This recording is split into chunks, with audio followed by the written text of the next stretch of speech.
In the 5th episode, I'm going to turn this into this. Stay tuned. What's going on, fellas? In this episode of the Corsair build, I'm going to work on the engine, and hopefully it is going to be more presentable at the end. I'm going to start with a part that is called interior drain tube. I guess it is for oil vapors, but I may be wrong. Anyhow, I did those using stretch sprue. I'm not going to hyper detail this engine, because not much will be seen once it is inside the cowling, but just about enough so it looks nice and busy in there. Next I'll focus on the crankcase. I will prepare the area where the rocker drain suction tube enters the booster pump. A small drill bit helps a lot when you want to do some scratch build modifications to your model. To avoid constant change of drill bits when using a vise, I made handles for each drill bit using sprue and superglue. Most of the tools and materials I use you can find in the description. The distributor housing cover is pretty featureless. To remedy that, I will drill out holes where the bolts are expected to be. And while not the most accurate representation of bolt heads, once the wash is in there, it is going to be good enough for the occasion.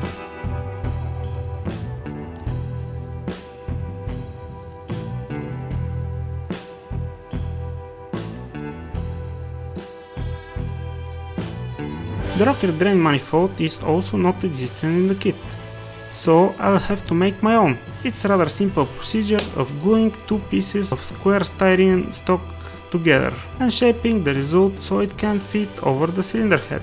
Now allow me to tell you about my Patreon page. If you choose to support the channel on Patreon for only $1 a month, you will get early access to my videos and you can watch them ads free.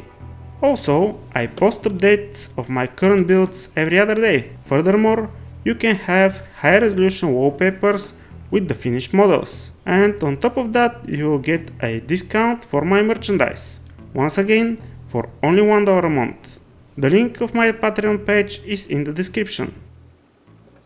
As you can expect, painting starts with the primer.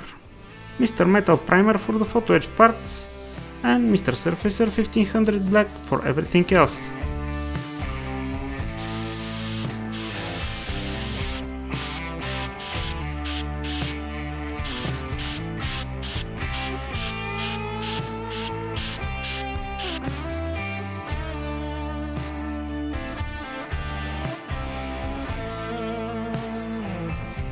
Tamiya's new line of lacquer paints is really good, especially their metal cores. The pigment is fine and the finish is durable, so now those are my preferred general purpose metal cores.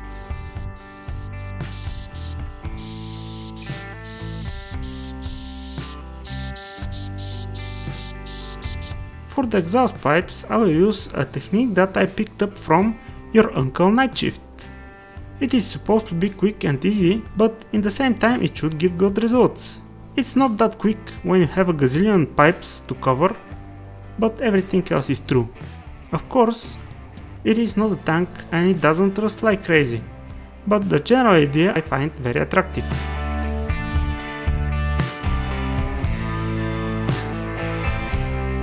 So after painting the pipes with medium grey paint, I will do some sponge texturing with lighter grey.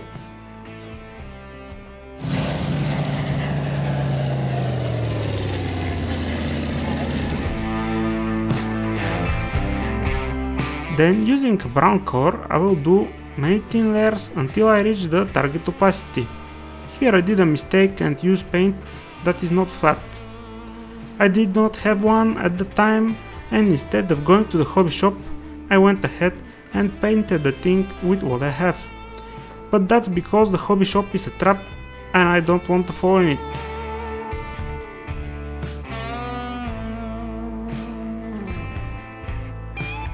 Finally, I will add some metal sheen by rubbing graphite powder on the pipes. And by saying graphite powder I mean sanded pencil core. Nothing fancy.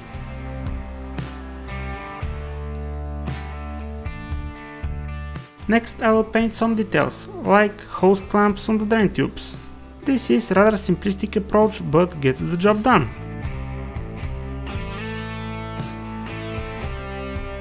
With the same black color I painted the pushrod housings. To give them more definition, I added some white to the black paint, and I will paint the highlights. It may seem a bit extreme, but once everything is in place, the extra contrast will be just about right.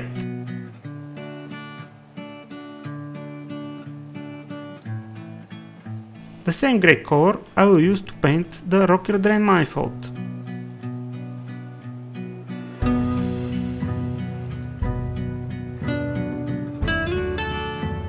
To finish off this area, I will add a black wash.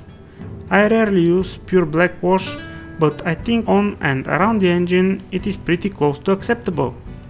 It gives definition to the details, but also that distinct oily appearance of an engine.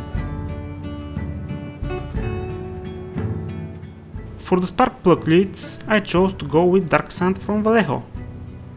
You can see the cables in black, silver and probably other colors, but I personally like how the beige ones look. The crankcase I will paint with medium sea grey from Mr. Hobby. Here you can also find a wide variety of colors and weathering stages.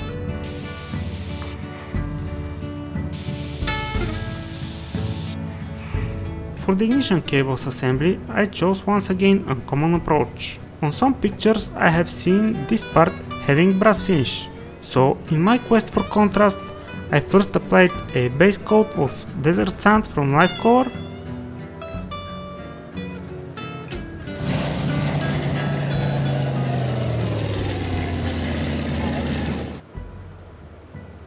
and because again I don't have the color, I made my own bronze by mixing Runefang steel and Dunkelgelb, which is dark yellow. This I will apply over the dark sand base coat and on parts of the photo etch ignition cable part.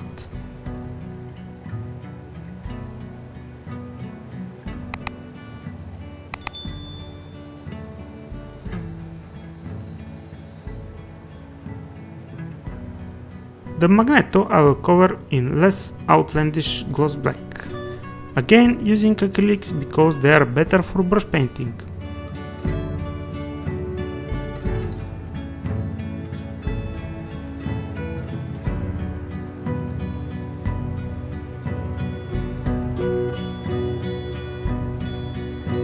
For the weathering, first I will highlight the edges and raise details using a lighter version of the base color, obtained by adding white to the original paint.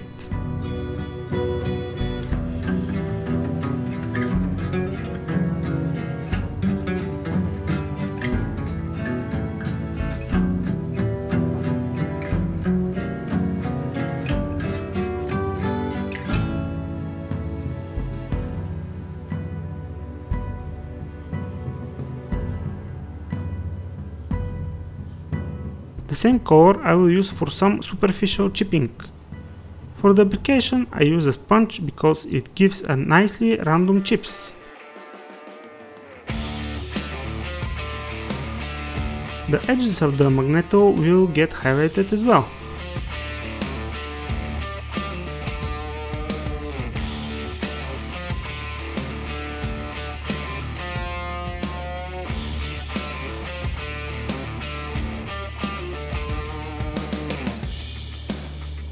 As a final step for this detail, I will apply a black wash. I apply the wash liberally so everything can get the sheen and the color shift. Furthermore, applied like this, the wash will blend the previous weathering.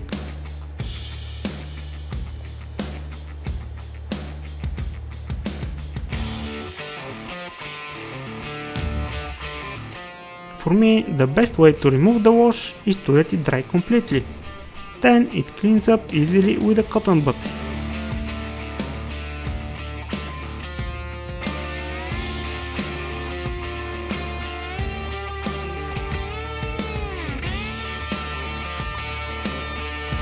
For the tight spaces, I use dental brushes. Moving on to the assembly, first I got the two rows together, of which I don't have any footage. Then I will add the photo etch cables, which is a tedious process. And to make things worse, Edward made the cables a bit shorter than necessary. Anyhow, I managed to superglue the cables in place.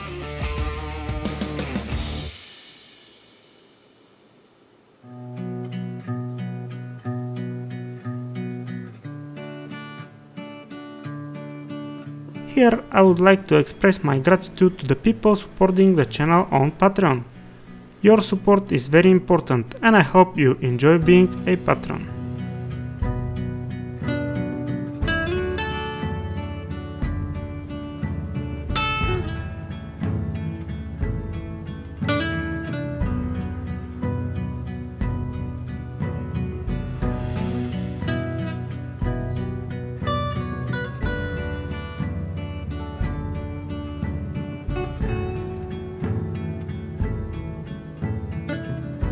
Next comes the mandatory Tamiya polycap, which is mounted in its place without glue, so that the propeller can freely rotate.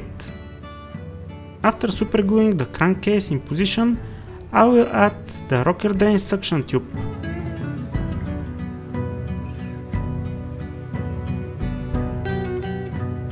The tube I will make from 0.5mm soldering wire, shaped and cut to size. While the soldering wire is easy to shape and cut, it is also very easy to damage the surface or squish it, so one should be careful when making and handling the details.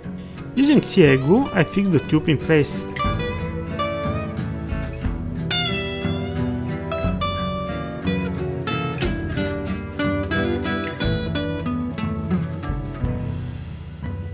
To assemble the exhaust pipes detail and the engine, I will use slow setting cement, because the fit is very tight and I don't want to have the parts stuck before I can fully press them together. To be fair, the joint is so solid that it barely needs any glue. Thank you for watching this far. I hope you have enjoyed the video. If you did so, please hit the like button and tell the YouTube algorithm that this video deserves to be watched. Until next time, happy modeling!